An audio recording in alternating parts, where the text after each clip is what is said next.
In one of my last videos, I talked about how the CIA has been intervening in U.S. elections since at least the 1960s.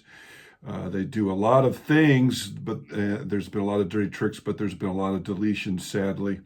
I talked about the JFK family, basically, not just JFK Jr., but the whole family, how they have been deleted by the CIA because once they had to delete JFK, they had to delete other members of the family. Sadly, this video talks about, this has been sent to me. It's Robert RFK Jr., RFK's son, obviously, that it's a video where he talks about how his father was deleted. It has been sent to me. We're going to check it out right now.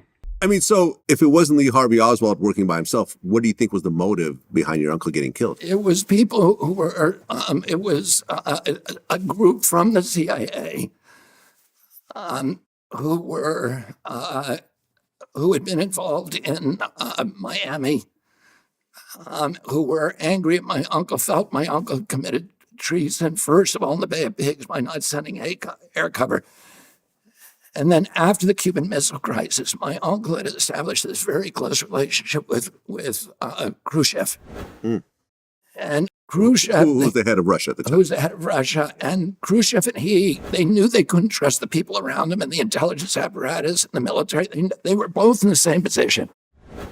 They were both war heroes who'd seen the bloodiest part of war. Khrushchev had been basically was going to be purged by Stalin, and he had been in Stalingrad, which was the worst war. That was the worst battle in World War II. I mean, the worst. Yeah. So, and he had been in the middle of it. He did not ever want to go to war again. He didn't want to, but he was surrounded by people, as was Jack, who believed that war was not only inevitable, but it was the sooner the better. And so they figured out halfway through, 2 years in, they figured out they had to start talking to each other individually. My uncle installed a hot phone at the White House, another one at the Cape, which was red. We knew if we touched that Khrushchev would answer. So we were told not to touch that one. And there's still my brother owns that house right now, and the wires to that phone are still sticking out of the wall. But Jack also started exchanging these letters with him, which were smuggled to him by a Soviet spy called Georgy Bolshoi, who was at our house all the time. We loved him. We knew he was a KGB spy and GRU spy, but he could do rope climbing with his. He was like a fire. He was built like a fire hydrant, but very powerful. He used to do push-up contests with my father. He'd do rope climbing contests. He knew how to do the Cossack dancing, and so we loved him. But he began smuggling these letters from Khrushchev. Trusted him. My uncle, my dad trusted him, and he began to smuggle these letters. The first one he smuggled in was folded in a New York Times, and they exchanged these very, very extraordinary personal letters talking about how they needed to stay out of war. And so Khrushchev then, after the Cuban Missile Crisis, Khrushchev had called Castro to come and spend time with him. And Castro spent several months with Khrushchev in Russia, and Khrushchev had urged him to make peace with my uncle. Castro had reached out to my uncle immediately after that. The day that my uncle died, Castro was meeting with his emissary at Verdadero Beach in Cuba, talking about the format to end the embargoes, which my uncle made it clear to him. I don't care what kind of government you have. It can be Marxist, communist. That's not our business. We don't want Soviet. We don't want you to be a Soviet base. So all Soviet military out, and we want you to stop Che Guevara from going in and making problems with the Alliance for Progress countries in Latin America. And that's all he wanted. Yeah. And Castro agreed to that. That afternoon, he received a call. I picked up the call, and my uncle's emissary was sitting there. And he said to him, "It's over. President Kennedy's been shot."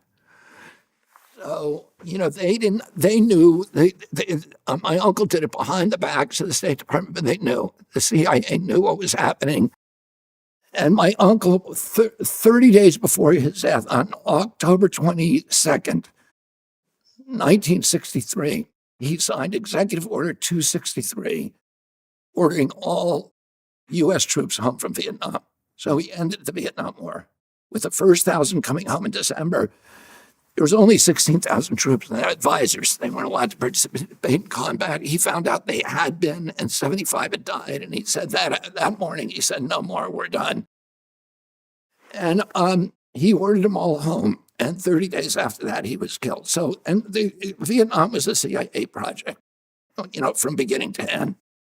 So there were people in the agency, and we know who they were. It was David Adley Phillips. It was Bill Harvey. It was E. Howard Hunt. It was Alan Dulles. It was James Jesus Angleton. We know the shooters. They were, 3 men from who had been in Batista's battalions in Cuba, and who later, died under different circumstances. One of them died in a prison in Cuba, imprisoned by Castro. But you asked me what I think. What I would say is I'm an attorney. I've tried hundreds of cases. I was a district attorney. If I had to prove my case that the CIA murdered my uncle, I'm very confident, just on the evidence that is out there now, that would be very, very easy to prove in front of any jury in America. Now, people shouldn't trust me on this. I'm not trying to convince anybody.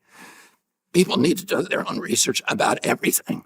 You live in a democracy, make up your own mind. But, one thing my father told me, people in authority lie. And, part of the duty of living in a democracy is to maintain a posture of constant skepticism toward any aggregation of power. And, trusting the experts is not something you do in a democracy. That's not a feature of democracy or science. It's a feature of religion and totalitarianism. It's not a thing. Mm-hmm. The thing that we were all told to do.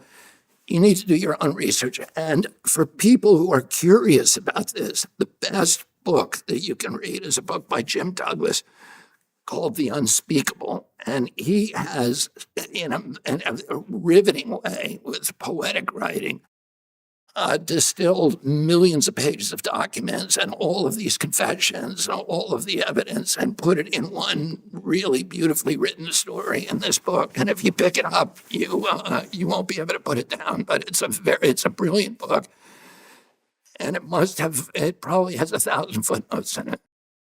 So there you have it. This is well known. We know that the CIA was involved with the JFK assassination. We know that. We have video of the Zapruder film where one of the Secret Service agents is turning and pointing a .45 at JFK. And so that's RFK Jr. telling us what went down with his father. Is he right? He is right. There's been a lot of, that was a very quick interview. Awesome interview, by the way. Thank you, of Vlad TV. They're awesome. Go check them out. That's what happened. We see that JFK was deleted, and now his brother,